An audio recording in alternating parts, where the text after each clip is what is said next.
Maradona বলেছিলেন আমার জায়গা যে নিতে পারবে সে আর্জেন্টিনার সেরা খেলোয়াড় হতে পারবে। টেভেজ বলেছিল যে মেসিকে বুঝে না সে ফুটবল খেলাই বুঝে না। ব্রাজিলের পেলে বলেছিল মেসিকে কখনোই খারাপ খেলতে দেখিনি, সে সব সময় একই ধারে খেলে আসছে। পেপ গার্দিওলা বলেছিলেন মেসিকে নিয়ে কিছু লিখবেন না, না লিখে ওকে শুধু দেখে যান, কেননা কোনো কোচ বা সিস্টেম তাকে আটকাতে পারে না।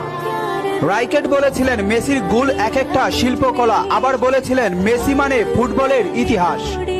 ব্রাজিলের রোনালদো বলেছিলেন মেসিকে অনেক বেশি কমফিট মনে হয়। ফিকো বলেছিলেন মেসিকে দেখা মানে অর্গজমের পর অবিশ্বাস্য। জাভি বলেছিলেন মেসি অন্যদের থেকে কতটা এগিয়ে এটা যারা বুঝে না তারা অন্ধ।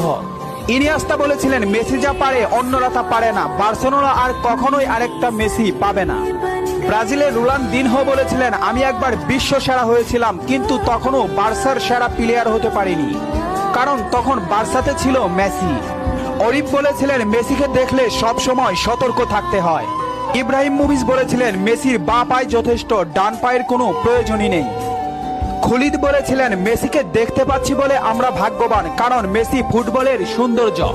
রোমারিও বলেছেন ও নিউটন আইনস্টাইনের মতো প্রতিনিয়ত নিজেকে ছাপিয়ে যাচ্ছে।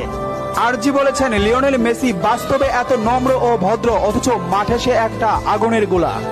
স্টাকপ বলেছেন মেসিকে থামাতে গেলে